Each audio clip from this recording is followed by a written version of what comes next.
सत्यनारायण भगवान की कथा में एक छोटी सी कथा आती है कि एक पंडित जी सत्यनारायण भगवान की पूजा कर रहे थे। तभी एक लकड़हारा आता है, लकड़ी का गट्ठा बाहर रखता है और पंडित जी से बोलता है, आप क्या कर रहे हैं? बोले, मैंने सत्यनारायण भगवान की कथा की है, ये तू प्रसाद ले। तो वो पंजीरी बांटते हैं पंडित जी और चरणामृत देते हैं। लकड़हारा चरणामृत पंजीरी खाता है और बोलता है, ये क्या था? बोले, ये सत्यनारायण भगवान की आज हमने कथा सुनी है। तो लकड़हारा बोला, क्या मैं भी सुन सकता हूं? पंडित जी बोले, श्योर, क्यों नहीं। तो लकड़हारा अपने सिर पर लकड़ी का गट्ठा रखा और उसने सोचा कि आज मुझे जो भी पैसा मिलेगा उससे मैं सत्यनारायण भगवान की कथा सुनूंगा। ये कथा सुनी ना आप लोगों ने? उस लकड़हारे ने क्या मन बनाया कि आज जो भी मुझे पैसा मिलेगा उससे मैं सत्यनारायण भगवान की। तो आज उसी कथा में, उसी पुस्तक में ये लिखा है कि आज उसे लकड़ियों के दूने दाम प्राप्त हुए। रोज 4 रुपए की बिकती थी, आज 8 रुपए की बिकी। हाँ या ना? अब बताओ कि आज उसे दूने दाम क्यों मिले? क्योंकि आज उसका उद्देश्य कुछ और था। आज उसका उद्देश्य ये नहीं था कि इस पैसे से मैं पेट भरूंगा, परिवार का मैं खाऊंगा। आज उद्देश्य था कि इस पैसे से मैं प्रभु की सेवा करूंगा। इस कथा से मैं इस पैसे से समाज की सेवा करूंगा, कथा सुनूंगा। बस पैसा कमाओ मेरे दोस्तों, मेरी माँ, मेरे भाइयों, पर उद्देश्य पेट भरना ना रखो, परिवार को पालना ना रखो। पैसा इसलिए कमाओ, हे प्रभु आप हमें इसलिए दीजिए कि हम आपकी और आपके भक्तों की सेवा कर सकें, समाज की सेवा कर सकें। कमाते आप भी हैं पर अपने लिए और अपने परिवार के लिए। कमाता अनिरुद्धाचार्य भी है, लेकिन हम कमाते हैं, भीख मांगते हैं आपसे, लेकिन अपने लिए नहीं। गौरी गोपाल आश्रम में 280 वृद्ध माताएं रहती हैं, उनको रहना, खाना, दवाई सब फ्री। अखंड रसोई चलती है जिसमें 30,000 लोग पर डे भोजन करते हैं। 150 बच्चे पढ़ रहे हैं गौरी गोपाल गुरुकुल में। उन बच्चों के लिए आप अपने बच्चों के लिए कमाते हैं, अपने परिवार के लिए कमाओ, अपना भी पेट भरो, परिवार का भी भरो, पर भाव अपना और परिवार का पेट भरना ना हो। भाव अंदर से यही हो कि मैं धन का धर्म कर सकूं, समाज की सेवा कर सकूं। हे ईश्वर, मुझे इसलिए पैसा मत देना कि मैं खाऊं, मेरा परिवार खाए, मुझे इसलिए देना कि मैं समाज की सेवा कर पाऊं, कर सकूं। खूब पैसा कमाना चाहिए, भाव होना चाहिए। सेवा सर्वे भवन्तु सुखिनः सर्वे सन्तु निरामया। हे प्रभु, सब सुखी रहें, सब निरोगी रहें, सब प्रसन्न रहें। और एक बात और है, सबकी प्रसन्नता ही हमारी प्रसन्नता है। क्यों जी? बात सही है। तो आज से आप लोग पैसे कमाने का नजरिया बदलेंगे। कमाओगे ज्यादा, मेहनत करो ज्यादा, पर नजरिया ये बदलना है कि अपने लिए नहीं। अपने लिए तो पशु पक्षी भी करते हैं, समाज के लिए। हमने समाज के लिए क्या किया? राष्ट्र के लिए क्या किया? माता पिता के लिए क्या किया? आजकल के कुछ बच्चे तो कमाते हैं केवल अपनी पत्नी और अपने बच्चों के लिए, माता पिता भी बेचारे भूखे प्यासे रहते हैं। कुछ बच्चे तो उन्हें भी अच्छी रोटी ना दे पाते हैं पेट भर। इसलिए पैसे कमाने का उद्देश्य अलग होना चाहिए। तो ये सारी विचारधारा कहाँ से आएगी? अच्छा बताओ, बैठे बैठे इतनी देर में कितनों का विचार बदल गया कि अब हम इसलिए कमाएंगे? सच्ची बताओ, किसका बदला इतनी देर में? यही है ज्ञान। ज्ञान क्या करता है? नजरिया बदलता है। अभी अभी इतनी देर में आपका नजरिया चेंज हो गया। कुछ नहीं किया, ना एक इंजेक्शन लगा, ना एक टैबलेट खाई आपने, विचारधारा बदल गई। सत्संग जरूरी है। आज के यूथ को सत्संग जरूरी है। यदि आज के नौजवान बच्चे सत्संग करते तो वो गलत विचारों में नहीं, एक अच्छे विचार के साथ अपना जीवन व्यतीत कर रहे होते। एक अच्छी सोच, एक अच्छी विचारधारा के साथ वो जीवन को जी रहे होते। प्रिय भक्तों, आप सबसे मेरी इतनी ही विनती है, प्रार्थना है कि आप भी अपना नजरिया बदलिएगा। और भागवत क्यों सुननी चाहिए? नजरिया बदलने के लिए। बिना सत्संग के लिखा है, बिनु सत्संग विवेक न होई, और राम कृपा बिनु सुलभ ना सोई। बिना सत्संग के विवेक नहीं हो सकता, और बिना विवेक के ये विचारधारा नहीं आ सकती।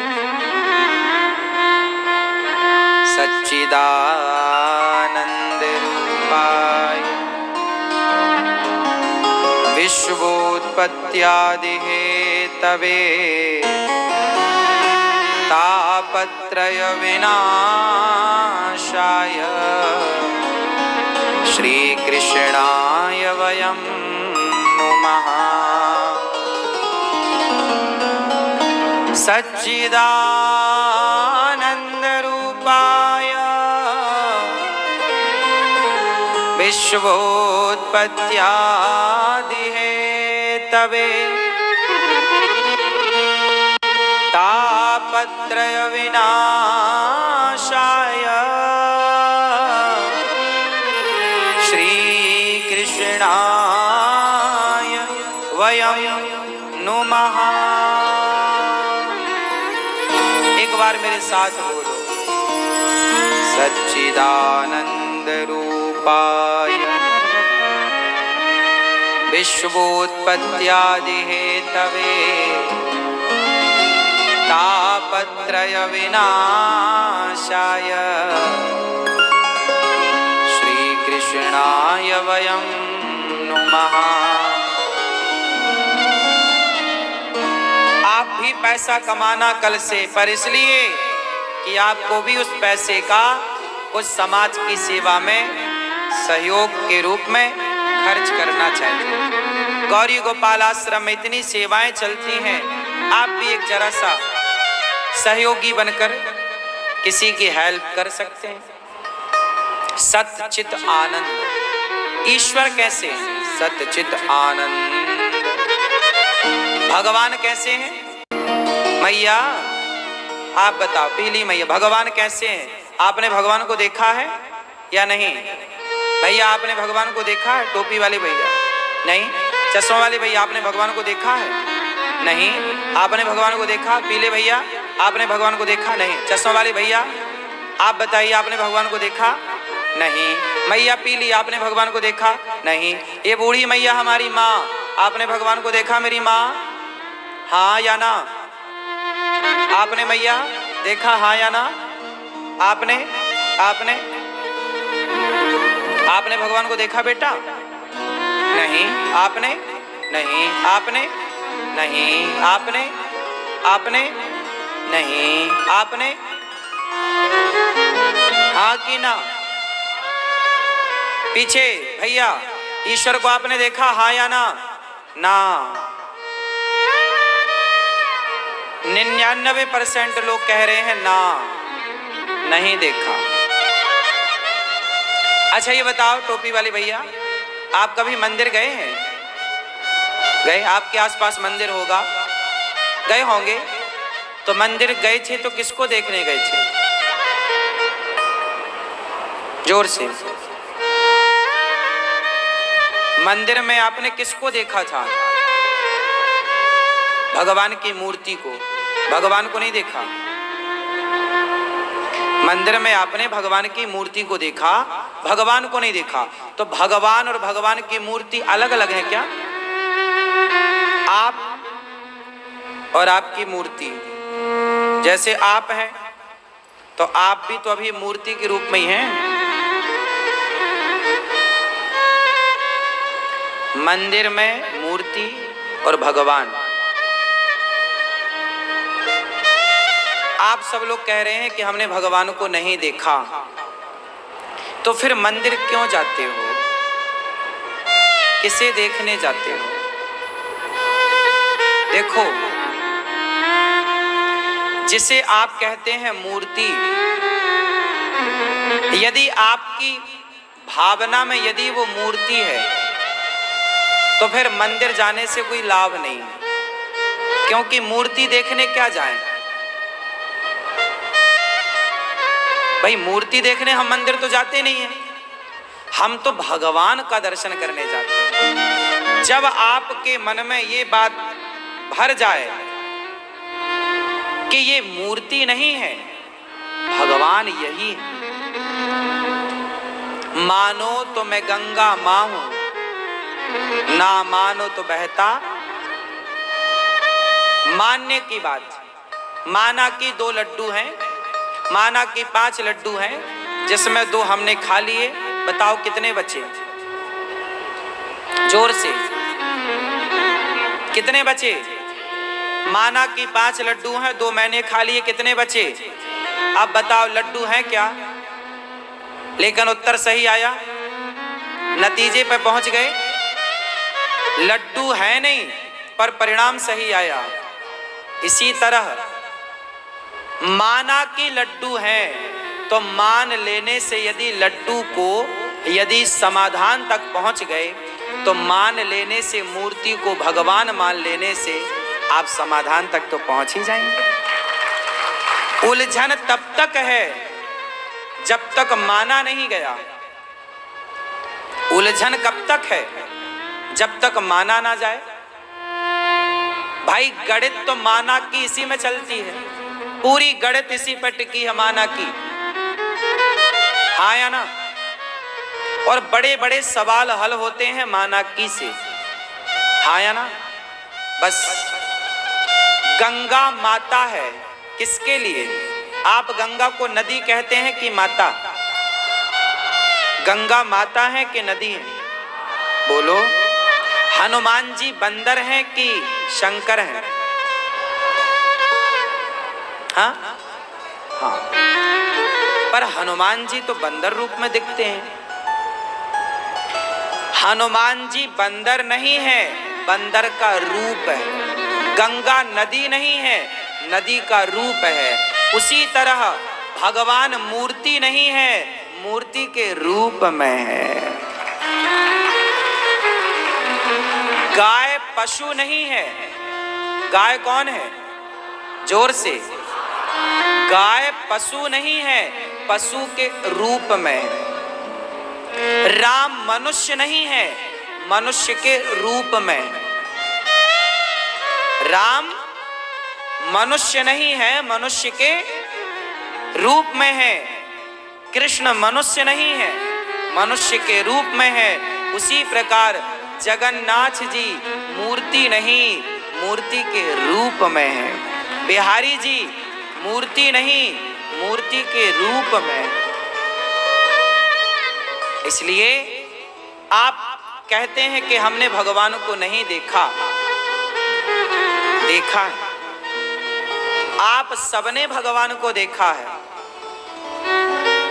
बताओ, दुर्योधन ने कृष्ण को देखा था या नहीं? दुर्योधन ने कृष्ण को देखा या नहीं देखा? क्या दुर्योधन ने कृष्ण को भगवान के रूप में स्वीकार किया? क्यों नहीं किया? देखा तो था। ऐसे ही आप लोग हैं, आप सबने भगवान को देखा तो है, पर भगवान को भगवान के रूप में नहीं, एक पत्थर की शिला के रूप में स्वीकार कर लिया। इसमें भगवान का कसूर नहीं है। कृष्ण को दुर्योधन नहीं पहचान पाया, इसमें कृष्ण का दोष नहीं है, इसमें दुर्योधन का दोष है। अर्जुन तो पहचान गए ना। कृष्ण को पहचानने के लिए दुर्योधन नहीं, अर्जुन बनना पड़ेगा भैया। मंदिर में भगवान है। मंदिर में पत्थर देखने वाले तो बहुत होते हैं, मंदिर में मूर्ति देखने वाले बहुत होते हैं, पर मंदिर में भगवान को देखने वाला कौन हो सकता है?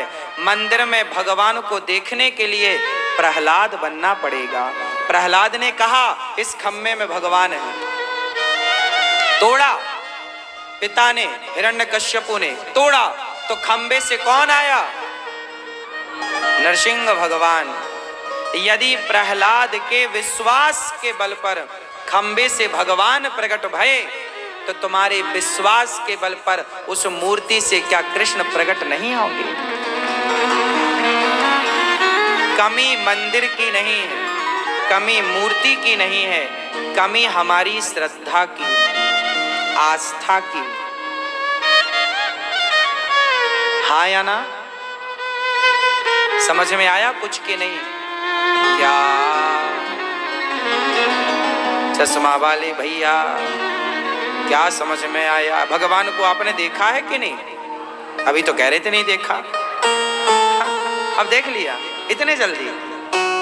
लोग कहते हैं ना सत्संग में क्या रखा है, देख लो। पल भर में 5 मिनट में आपने अपने बयान बदल दिए। लोग कहते हैं ना सत्संग में क्या रखा, ये रखा। ये ताकत है सत्संग की कि आपकी सारी गलतफहमी को समाप्त करके 5 मिनट में आपके दिमाग का कचरा बाहर। ये ताकत सत्संग की है। लोग कहते हैं ना सत्संग क्यों जरूरी है। अब समझ में आया कि हम कितने अज्ञान में होते हैं, कितना कचरा भर रखते हैं दिमाग में। सत्संग करने से चुटकियों में चीजें ठीक होती हैं। सही है? इसलिए कहा बिनु सत्संग विवेक न होए। बिना सत्संग की आप कितना पढ़ लो भैया, कितनी भी यूनिवर्सिटियां घूम लो, कितना भी डिग्रियां ले लो, जो सत्संग सिखा सकता है वो धरती की कोई यूनिवर्सिटी नहीं सिखा सकती। इसलिए सठ सुध रहे सत्संगति पाई। कैसा भी हो सत्संग पाके लोग सुधर जाते हैं, सवर जाते हैं।